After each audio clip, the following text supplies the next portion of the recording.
Os jogos de apostas são assim: ou você aposta tudo para ganhar, ou não aposta nada para perder. Hakari ativa sua expansão de domínio em Jujutsu Kaisen, capítulo 182.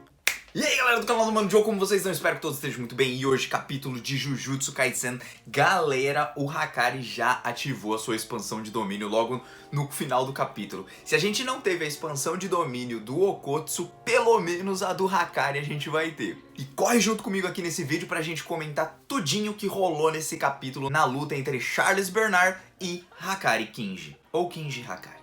Ah, e não se esqueçam, gente, eu vou trazer todas as informações aqui no canal sobre o fanbook de Jujutsu Kaisen. Eu já li ele completinho, tenho todas as informações e agora eu só vou divulgar pra vocês. Simplesmente tudo, tá? Eu vou criar vários vídeos com isso, então eu espero que vocês me acompanhem nessa jornada pra gente ficar sabendo mais sobre o próprio autor, Gege Akutami, como também sobre a obra de Jujutsu Kaisen, beleza? Avisos dados, bora começar comentando sobre esse capítulo, onde o Charles vai mostrar um pouquinho mais sobre a sua técnica. Ele tem uma lança, a lança G. Pra quem não sabe, esse tipo é um tipo de pincel que é utilizado. E pra vocês que não sabem dessa curiosidade, está no fanbook. Gege Akutami odeia o pincel G. Ele odeia esse tipo porque é muito difícil desenhar com ele. Então ele preferiu outras formas de desenhar que com esse pincel G. Porque é um pincel muito difícil de desenhar, ele tem muito trabalho. Ele teve até essa conversa com o próprio Kubo Sensei. Então vai aí uma curiosidade pra vocês sobre o autor. E bom, ao ativar a sua técnica, o Charles Bernard começa a atacar o Kinji Hakari,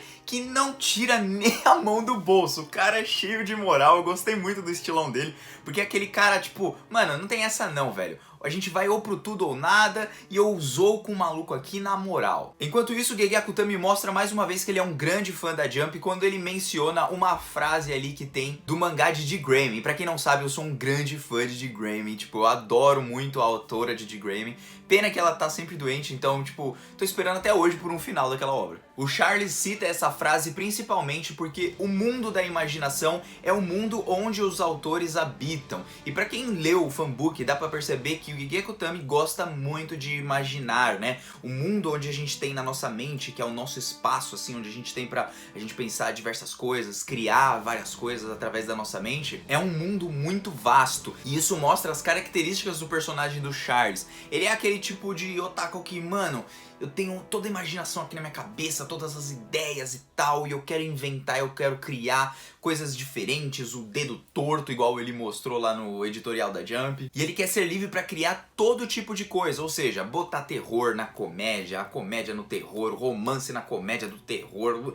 Então misturar de tudo, porque na sua mente você pode criar o que você quiser. E então nessa conversa do Hakari, ele começa a irritar o Hakari, porque, mano, toda hora o cara tá falando ali, não, porque minha mente aqui, tipo, a ficção está dentro da minha cabeça e eu começo a me mover, e eu começo a pintar, e eu começo a ser um mangaka e não sei o que. E como o mundo da ficção, ou seja, esse mundo amaldiçoado que aí colocaram todas essas regras nas colônias e tudo, veio até o Charles, é por isso que ele diz que a ficção veio até ele se sentiu desmotivado. Por quê? Porque ele tá vendo as coisas que tinham no mangá acontecerem, porém não são bem como ele imaginava que seria. Então ele perde toda a sua motivação, porque dentro da mente dele ele tem um próprio mundo que ele cria, a própria história que ele cria e os próprios mangás que ele gosta de ler. O Hakari dá uma zoada com ele, só que ao mesmo tempo ele continua atacando com aquela lança e é pela primeira vez que ele fere o Hakari. Nisso que ele fere o Hakari, né, quando sai um sangue, quando ele tem um golpe dado com a lança G, cria um quadrinho dentro do corpo do Hakari. E esse quadrinho o que que é? Assim como as páginas do mangá, vamos dar um exemplo aqui. Assim como as páginas do mangá, gente, a gente lê na ordem, né, ao contrário do que a gente leria nos nossos gibis. E como o último quadro, assim como nesse volume 0 de Jujutsu, esse último quadro, por exemplo, que fica bem à esquerda, normalmente sempre tem um quadro aqui à esquerda que pode ser colocado aqui, como esse da Mimiko e tal, é o último quadro que tem. Então ele consegue ver o futuro porque é como se tivesse um quadro dentro ali do Hakari. Ou seja, é como se o Hakari estivesse num quadrinho e o último movimento dele é demonstrado pra ele por 1 segundo. Então ele tem a visão de 1 segundo do futuro para ver qual seria o próximo movimento do Hakari. Bom, o Charles utiliza muitas frases de efeito de super campeões, né, que é o Oliver Tsubasa. O Ozora Tsubasa é o nome do protagonista de Super Campeões. E a gente pode ver que o Hakari também lê os mangás, ele só não gosta do tipo de otaku fedido que é o Charles. Então ele continua atacando o Hakari até que o Hakari percebe que ele teve um senso de reflexo para evitar um golpe ali que teve o Charles. E aí o Charles explica a sua técnica, né? Ele diz: pô, a minha técnica que saiu dentro do seu corpo é um painel de mangá, eu consigo ver o último painel ali à esquerda, ou seja, eu tô vendo mais o seu futuro. E quanto mais a caneta se enche, mais eu consigo ver o seu futuro. Ou seja, ela enche a caneta dele, né? Cria ali a energia amaldiçoada, ele ataca a pessoa, depois que ele fere a pessoa, consegue criar mais um quadro. Por exemplo, tem 2 quadros criados no Hakari, porque ele vai levar nesse capítulo 2 golpes do Charles. Então o Charles consegue ver 2 segundos no futuro do que o Hakari vai fazer. Porém, aparentemente, não é só isso, pelo menos não segundo o que o Hakari diz. E aí o Hakari começa a atacar ele no ponto cego, no ponto onde ele não consegue prever. Por quê? Porque mesmo que ele saiba os movimentos do Hakari, o Hakari vai aparecer no ponto cego, então ele ainda depende dos olhos para enxergar o futuro. Ou seja, esse enxergar no futuro, embora ele saiba, por exemplo, que a pessoa vai atacar no ponto cego, ele não tem tempo para se mover também por causa da velocidade do Hakari. E mais uma vez é mostrado que a energia amaldiçoada do Hakari ela é um tanto quanto bruta e os seus golpes doem muito. É como se os seus golpes, pelo que é descrito no mangá, eles tivessem, por exemplo, um soco inglês neles, um negócio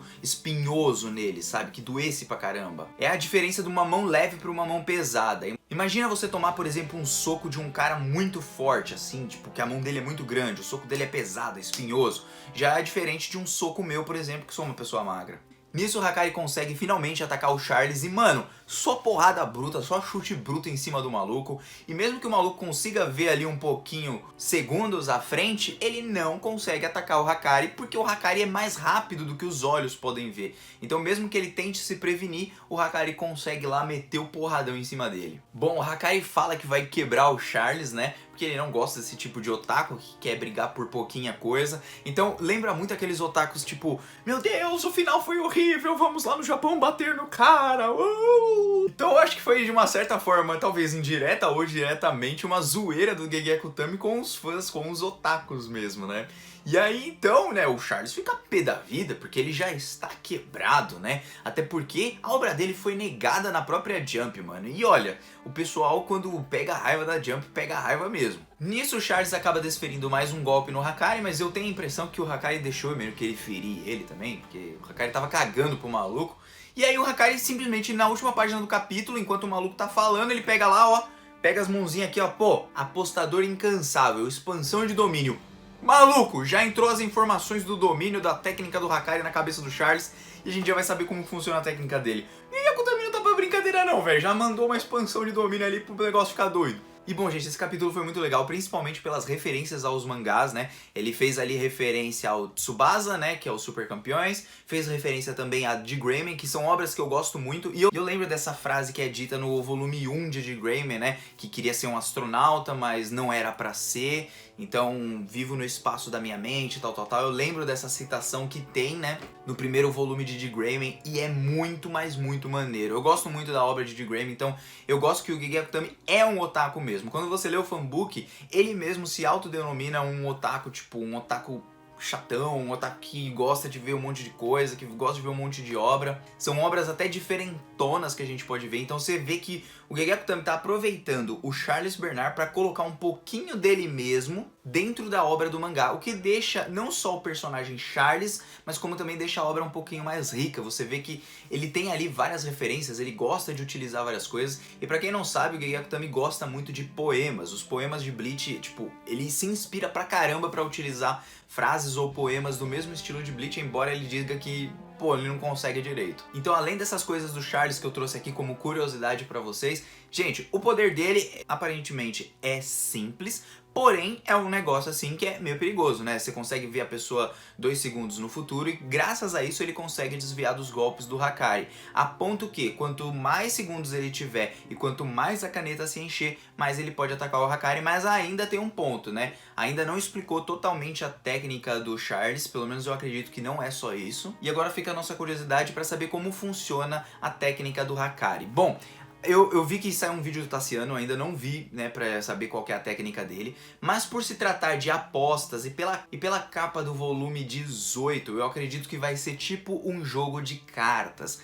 Vão ter várias cartas, assim como foi mostrado, não são portas assim como a gente tinha presumido, mas eu acho que são cartas. E são cartas viradas, vai ser tipo um jogo, por exemplo, um jogo de pôquer. O jogo de pôquer é o mais famoso, mas a gente pode ter ali o free cell, a gente pode ter o jogo de paciência, a gente pode ter o truco, ou a gente pode ter todos os jogos de carta dependendo do que o Hakari quer utilizar. Então as regras pré-definidas vão vir de acordo com, claro, apostas, mas apostas em jogos de cartas, e eu vou apostar no pôquer. Eu acredito que vai ser tipo um pôquer ali as jogadas dele, onde vai ser muito bom que a pessoa saiba blefar. E aí que tá o ponto, né? O Charles, ele não sabe blefar, ele é uma pessoa que parece muito, tipo, sensível, uma pessoa que fala muito as coisas na cara, então é muito sincero, acaba falando o que pensa. Então o Hakari, como um belo de um apostador, ele tem que saber blefar. Então se ele sabe blefar, provavelmente ele vai conseguir lidar muito bem com essa situação, porque ele tá na sua expansão de domínio, o maluco tá lascado,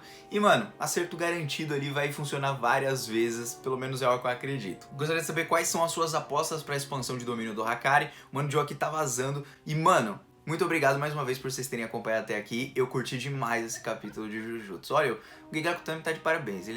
A cada capítulo ele deixa o negócio mais doido ainda do que já tava. Fui!